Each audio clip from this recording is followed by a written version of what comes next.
श्री राधे श्री राधे श्री राधे श्री राधे श्री राधे श्री राधे श्री राधे श्री राधे श्री राधे। भारत का प्रेम राम के लिए कुछ भिन्न प्रकार का है। वे सरोवर हैं गहरे शांत, उसी में खिला है राम प्रेम का कमल, जिसकी सुरभि सर्वत्र छा रही है। कमल को तो सभी ने चाहा है, प्यार किया है, शीश पर रखा है, वह सभी के कंठ का हार बना है। परंतु किसी ने न देखा उस सरोवर को, उसकी पीर को, जिसने पैदा किया है उस प्रेम कमल को। लक्ष्मण ने तो राम प्रेम को पाया है, उस प्रेम को पाने के लिए तपना नहीं पड़ा है। कोई साधना नहीं है उनके राम प्रेम को पाने की। अतः उनका काम है प्रेम की परीक्षा करना, प्रेम की रक्षा करना। राम प्रेम जहाँ से बह रहा है, उत्पन्न हो रहा है, वह केंद्र है भरत का हृदय सरोवर। बाबा कहते हैं, राम ने जो भरत को अकेला छोड़ दिया था वह उनकी योजना थी। राम जानते थे कि भरत उनका वियोग नहीं सहन कर सकेंगे। भरत का हृदय तो शांत समुद्र के समान, जब तक मंथन न होगा प्रेमामृत प्रकट न होगा। भरत के शांत हृदय को अपने विरह के द्वारा मंथन करने की योजना बना ली थी श्री राम ने। उद्देश्य पूरा हुआ, राम का उद्देश्य पूरा हुआ। राम की विरह ज्वाला में भरत का छिपा प्रेमामृत उबल पड़ा। उसकी पवित्र फुहार से समस्त चराचर प्रकृति धन्य हो गई। राम प्रेम का अपूर्व रस प्रवाहित हो चला। बड़े बड़े ज्ञानी उस प्रेम प्रवाह में डूब चले।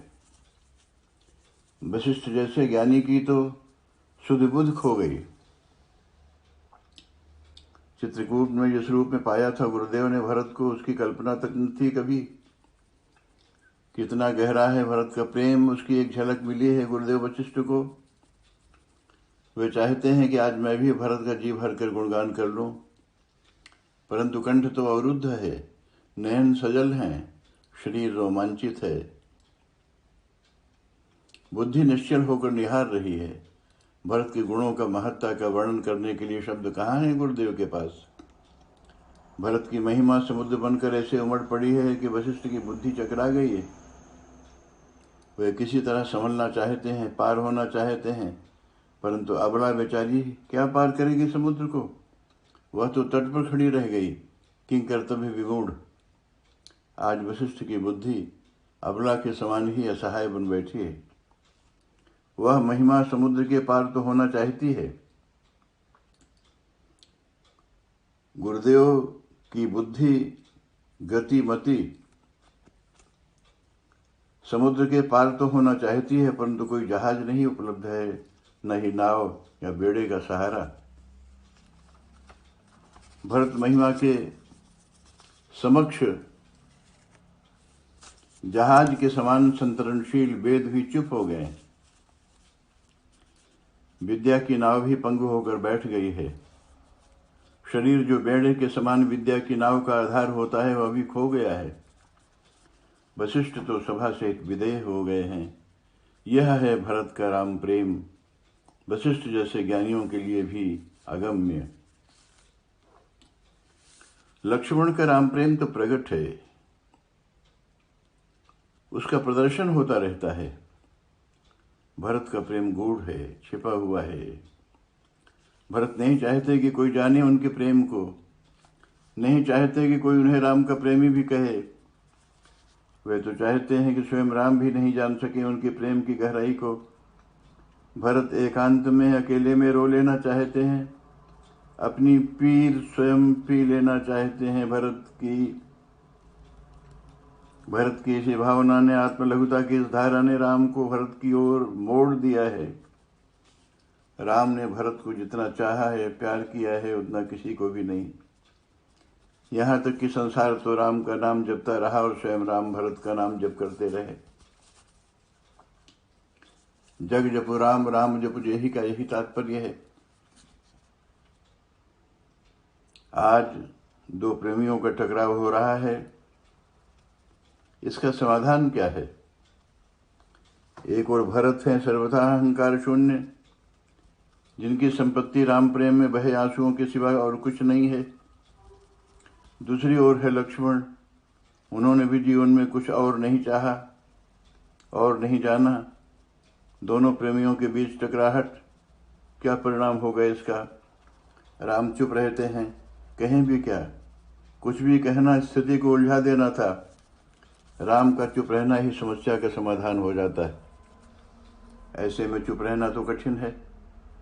प्रायः व्यक्ति ऐसी दशा में दो में से एक को चुनने लगता है। भले ही बाहर व्यवहार से प्रकट न हो, फिर भी चुनाव हो ही जाता है। यह चुनाव करना पड़ता है व्यक्ति को। करना पड़ता है इसलिए कि भीतर असंतुलन है। महाराज दशरथ के समक्ष एक और राम के लिए युवराज पद है, तो दूसरी ओर कैकेयी की प्रसन्नता है। दशरथ कैकेयी की प्रसन्नता को चुन लेते हैं और कैकेयी की प्रसन्नता में ही उनके प्राण चले जाते हैं। दशरथ की असंतुलित मनोवृत्ति उनके प्राणों पर आ पड़ती है। उनका जीवन व्यथा का बोझ बन जाता है। वे टूट जाते हैं। समझ ही न पाए दशरथ की उनके लिए महत्वपूर्ण क्या है, राम या कैकेयी को दिए गए वचन। यह निर्णय तटस्थ दृष्टि के बिना संभव भी नहीं था। दशरथ तटस्थ नहीं रह सके, पार्टी बन गए। एक और खड़े हो गए। राम पूर्णतः तटस्थ हैं। कोई चुनाव नहीं है लक्ष्मण और राम के बीच, लक्ष्मण और भरत के बीच। प्रेम और प्रेम के बीच चुनाव हो भी तो नहीं सकता। हाँ, प्रेम की पृथक धाराओं को परस्पर संयुक्त किया जा सकता है। श्री राम यही करते हैं। लक्ष्मण का प्रेम भरत की ओर बह चलता है। चित्रकूट का दृश्य है। राम मिलन को आतुर भरत पास तक आ पहुंचे हैं। भरत ज्यों-ज्यों समीप आते जाते हैं, लक्ष्मण का रोमांच बढ़ता जाता है। आंखों से प्रेम के आंसू झर रहे हैं। अब तो भरत आ पहुंचे हैं, एकदम समीप खड़े हैं, सामने खड़े हैं। अचानक निश्चोष्ट होकर धरती पर गिर पड़े हैं। राम के नयन भी सजल हैं, बंद हैं। पूछते हैं लक्ष्मण से, भरत, लक्ष्मण लक्ष्मण लक्ष्मण, कितना दूर है अभी मेरा भरत? इतना कठोर क्यों हो गया? मुझे इतनी व्याकुल प्रतीक्षा क्यों करवा रहा है लक्ष्मण? परंतु उत्तर देने के लिए लक्ष्मण के पास वाणी ही नहीं। भरत को युद्ध की चुनौती देने वाले लक्ष्मण को यह क्या हो रहा है? आंसू क्यों नहीं थमते? राम के प्रश्नों का उत्तर क्यों नहीं दे पाते हैं लक्ष्मण? कौन उत्तर दे? लक्ष्मण तो अब है ही नहीं, अब तो केवल भरत हैं। लक्ष्मण तो भरत में समा गए हैं। लक्ष्मण का राम प्रेम भरत के प्रेम में खो गया है। भरत भी कहाँ हैं? भरत भी खो गए हैं। अब तो जो कुछ है वह राम प्रेम ही है। विचित्र सी घटना घट गई। अब तो राम भी नहीं है वहाँ। अब राम कुछ नहीं पूछ रहे हैं लक्ष्मण से। अब तो केवल प्रेम है, प्रवाह है, बस निर्विशिष्ट प्रेम। भरत और लक्ष्मण दोनों की यात्रा का अंत हो गया। प्रेम पयोधि प्रकट हो गया। इसका वर्णन संभव नहीं, शब्द से परे है यह। बाबा तुलसी संकेत मात्र कर पाते हैं इस प्रेम की अलौकिकता का। वे कहते हैं कि राम और भरत जब मिलते हैं एक दूसरे से तो विचित्र घटना घटती है। मिलते हैं तो राम राम नहीं रहते, भरत भरत नहीं रहते। जो रहता है उसका वर्णन संभव नहीं। वह तो बस है की दशा है, बीइंग की अवस्था है। BEING, जो बीइंग होता है ना, एक अस्तित्व है, एक चेतना, निर्विकल्प चेतना जो चित्त की पकड़ से भी बाहर है। दोनों भाई मिलते हैं तो मन, बुद्धि, चित्त, अहंकार खो चुका रहता है।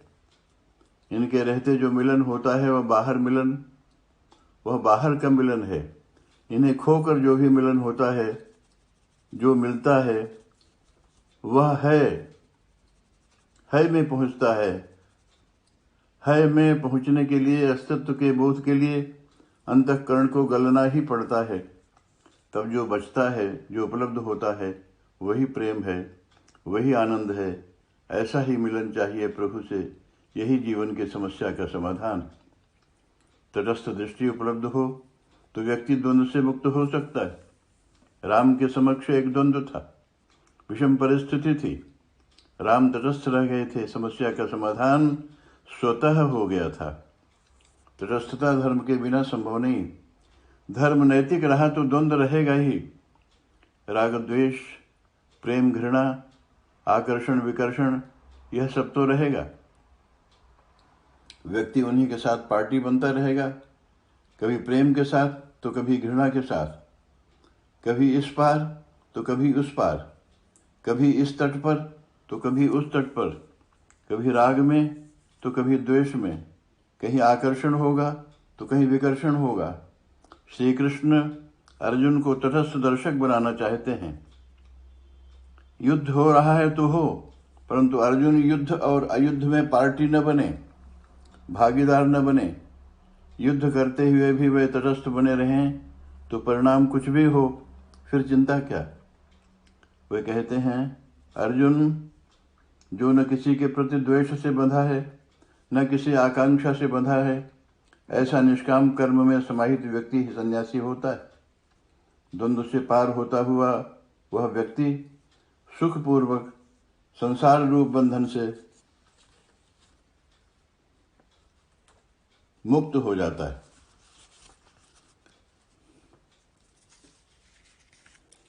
निर्भर रहने का अनुभव उसके जीवन में नहीं उतरा है। भरत अब तक तो राम विरह दावानल में झुलस रहे थे।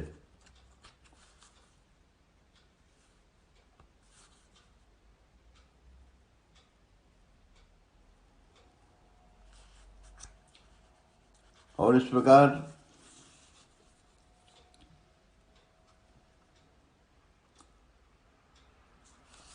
जो अवस्था है, जो अत्यंत गहन गंभीर सूक्ष्मतर जो भाव का प्राकट्य है, जो प्रेम का प्रवाह है, कल्पनातीत है। राम मिलन के सुख की कल्पना में डूबते उतराते भरत धीरे धीरे राममय होते चले जाते हैं। इधर भरत का अंतःकरण चंचल है तो उधर राम का भी अंतःकरण चंचल है। राम अपने ही अंतःकरण में खोज रहे हैं भरत के अंतःकरण की ज्वाला। उस ज्वाला को श्री राम सदा सदा के लिए शांत कर देने को तत्पर हैं, परंतु वह ज्वाला दिखाई नहीं देती। दिखाई दे भी तो कैसे। भरत तो अब सुख की लहरों से, सुख की आनंद की लहरों में बह रहे हैं। भरत में जैसा परिवर्तन हो रहा है, राम भी वैसे ही बनते जा रहे हैं। राम तो दर्पण के समान है, जैसा रूप रंग होता है व्यक्ति का, दर्पण में वैसा ही प्रतिबिंब उभरता है। श्री कृष्ण ने कहा है, मुझे जो जिस भाव से भजता है मैं उसी भाव से मिलता हूँ। भरत के जितने पग राम की ओर बढ़ रहे हैं, राम भी उतने ही पग चल रहे हैं भरत की ओर। और अब तो वह क्षण भी आ गया है जब भरत का अंतःकरण पूर्ण शांत हो गया है। हर्ष नहीं, शोक नहीं, सुख नहीं, दुख नहीं। भरत की चेतना राम की चेतना में समा गई। कौन संभाले उन्हें? संभालने वाला अंतःकरण तो अब रहा ही नहीं। भरत निश्चेष्ट हो गए हैं।